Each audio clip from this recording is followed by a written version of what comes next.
Saya ulang lagi ya, latela iman secara benar karena agama ini liqaumi yaqilun. Dan yang minta mukjizat itu orang-orang yang otaknya sudah pecundang. Wong muni siji tambah siji loro wae kok butuh sing ngomong memberi hadiah. Ya ini apa-apaan. Allah sebagai Tuhan itu hak yang absolut. Ngapain kita nyari-nyari bukti? Apalagi nyari wis karuan. Nah Allah itu pangeran. Mulane Allah kadang ngendikan wa ma mana'ana an nursila bil ayati illa an kadzdzaba bihal awwalun wa ataina samudan naqata mubsiratan fadzalamu dia. Tidak ada yang menghalangi saya membuat mukjizat kecuali faktanya mukjizat sering didustakan orang-orang dulu. Wa ataina samudan naqata mubsirah fadzalamu dia. Dulu kaum Samud minta mukjizat unta keluar dari batu. Setelah satu ruti, nyatanya mereka tetap kafir. Makanya kita melatih iman itu dengan logika yang sehat. Iku liqaumi yaqilun liqaumi yatafakkarun. Caranya gitu tadi dilatih mulai hal-hal kecil. Ya tadi lombok itu pedes enggak? Pedes. Gula itu manis enggak? Manis. Terus ada orang jawab, saya bilang pedes. Asal yang bilang lombok pedes adalah orang yang bisa menurunkan halilintar dari atas. Loh apa hubungannya lombok pedes dengan halilintar dari atas? Sama. Apa hubungannya Allah sebagai Tuhan? Kemudian yang bilang Allah sebagai Tuhan dituntut mengeluarkanmu. Aneh enggak? Aneh. Makanya artinya peminta mukjizat itu sudah pecundang. Makanya enggak ada khiyarus sahabah yang minta mukjizat. Makanya minta mukjizat itu rata-rata orang enggak benar. Waqalu tadi rujuknya kan orang benar. Lan nu'minalaka. Saya tidak akan iman kamu Muhammad hatta tafjura lana minal ardi yam bu'a. Saat terus autakuna laka jannatu min akhil wa inabin fatufajjiral anhara khilalaha tafjira au yakuna laka baitum min sukhrufin aw tarqafis. Sama yang ngomong ini orang benar apa orang enggak benar? Orang enggak benar. Ya jelas ya clear ya. Jadi kita iman ya iman saja. Nikmati wis ngandel kula. Jenengan nak sujud nikmati matur nuwun Gusti jenengan nakdir kula sujud sehingga saya sah sebagai hamba jenengan. Kowe nek ape mati nikmati wae.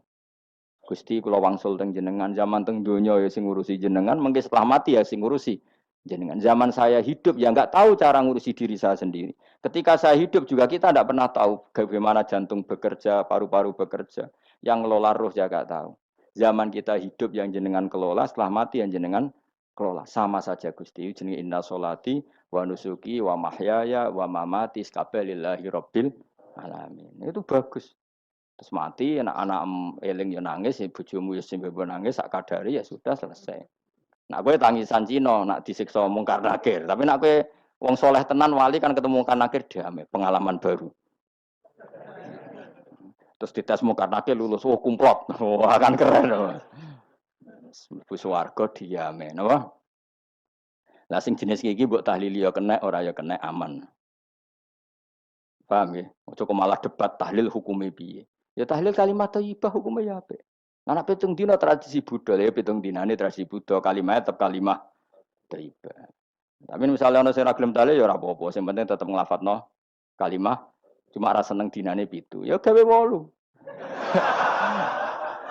Nah, misalnya gedeng pitu ya gawe 8 kan gampang.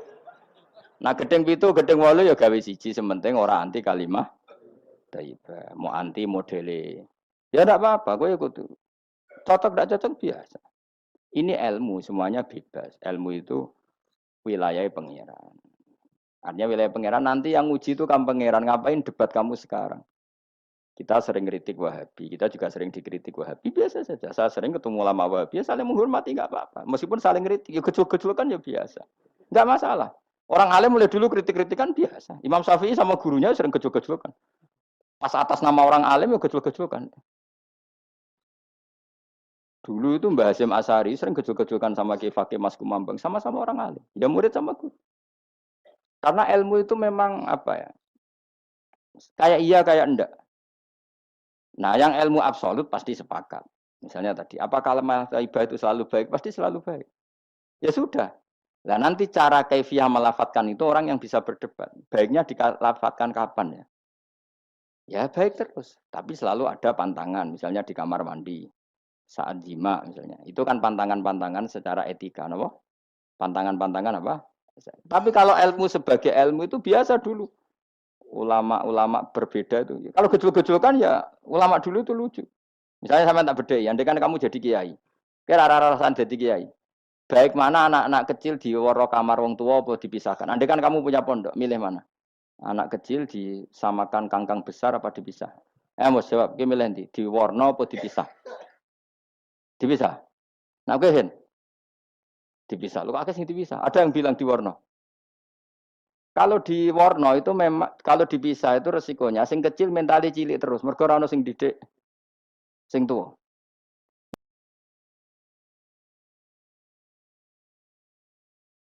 Nah di warna kadang sing cilik, sing tua kan suaya rabi men bakas rabi. Cilik katut bakas rabi bahaya. Utawa sebalike sing cilik melok main game, sing tua melok main game mergo katut cah cilik. Lha iku jenenge istihad. Sama-sama apa? Sama-sama apa?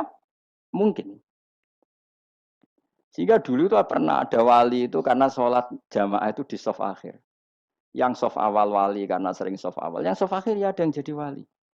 Yang soft awal nggak terima. Kenapa kamu jadi wali padahal kalau sholat di soft akhir. Jawabnya saya itu malu sama Allah. Kok kepedean betul kok di depan. Tapi gak jadi niru ya. Gimana cerita ya?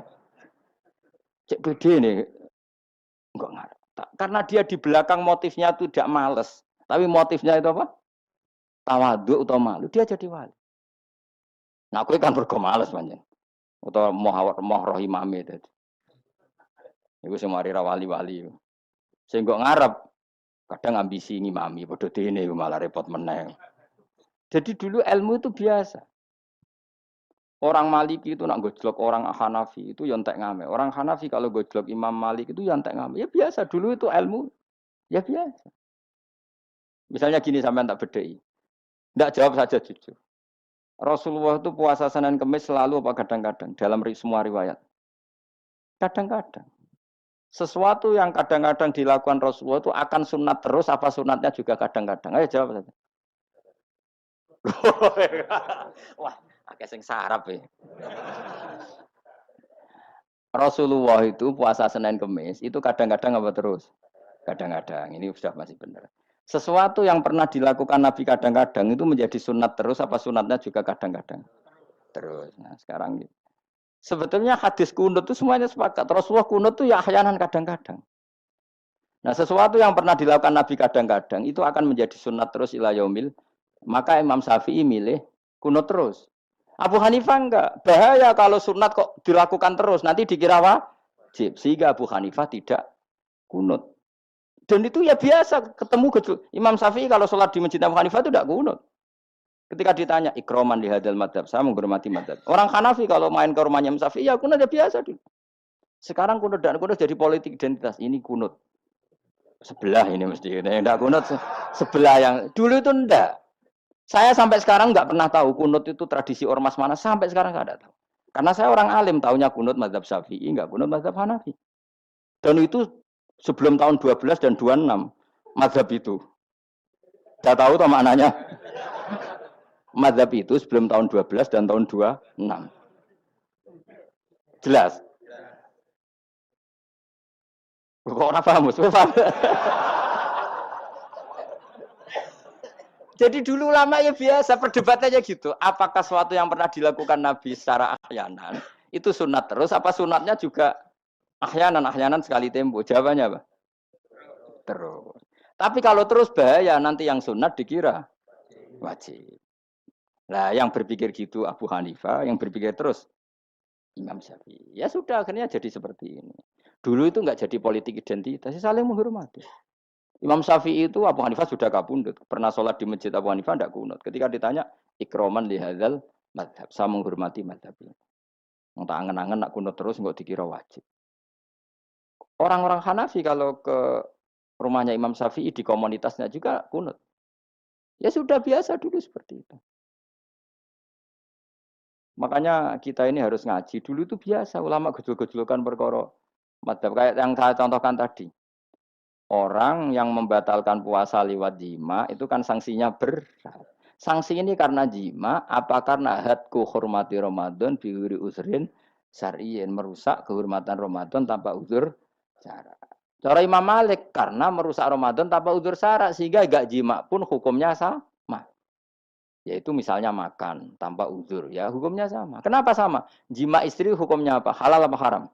Halal. Makan halal. Maka kalau itu kamu lakukan fina hari Ramadan, siang-siang Ramadan tanpa uzur syara, maka sanksinya sama-sama berat karena dianggap melecehkan kehormatan Ramadan. Cara Imam Syafi'i enggak, jima sama makan mulai dulu beda. Kamu makan wajib mandi enggak? Enggak. Kalau jima wajib. Kan beda. Ya beda itu enggak sama. Ya sudah, Imam Syafi'i memberi sanksi berat untuk jima, untuk makan tidak. Wong padha pintere kan yo penak. Penak kan?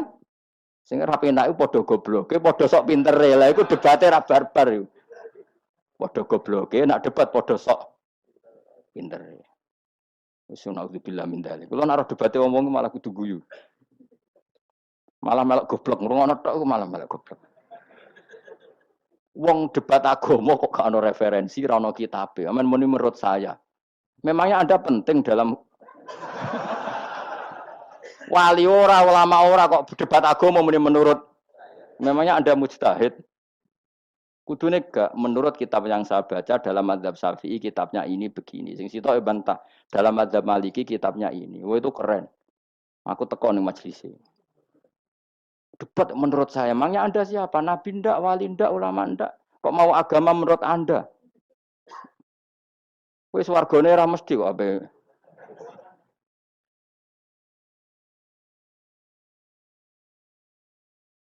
Makanya dibiasakan pakai referensi, pakai sanad. Agama ini butuh sanad.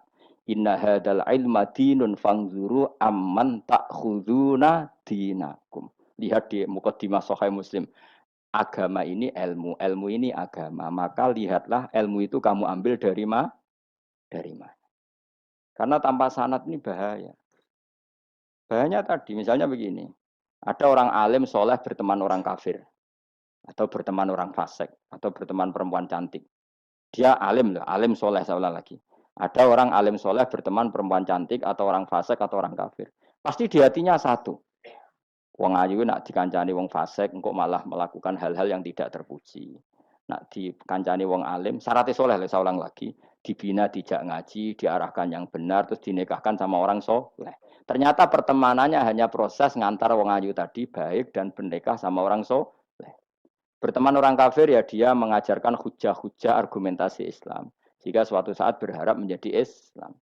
Tapi orang liberal melihat itu bukti bahwa agama itu bebas. Wong alim nyatane kancanan wong ayu, wong kafir, gak masalah. Itu pilihan, pilihan mbahmu.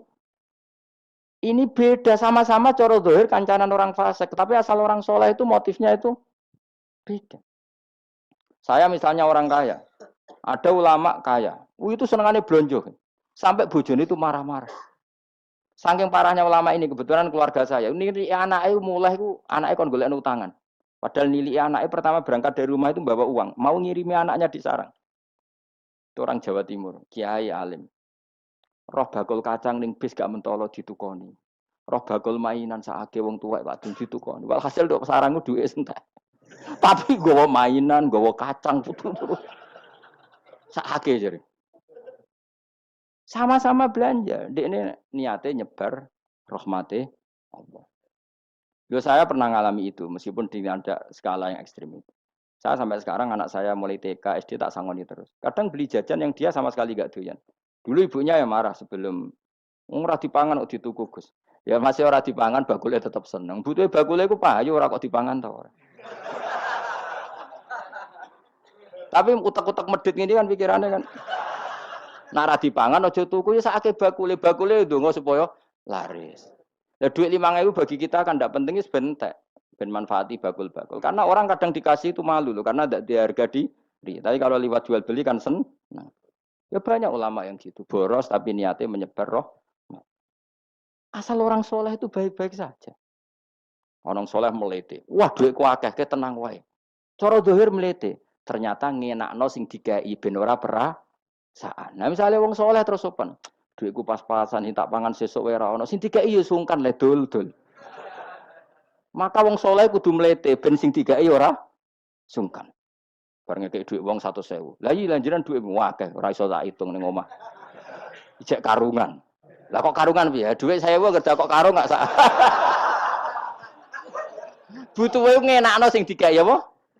Ngenakno sing digawe. Asal wong soleh, dia ini ngomong gitu itu niatnya juga soleh. Tapi nak wong ra soleh, pancen mlete tenan. Bolak-balik wong ra soleh itu masalah. Makanya kancani wong soleh. Mergo wong soleh itu orang yang luar biasa. Kanjeng Nabi ku nak dahar sering ning jowo.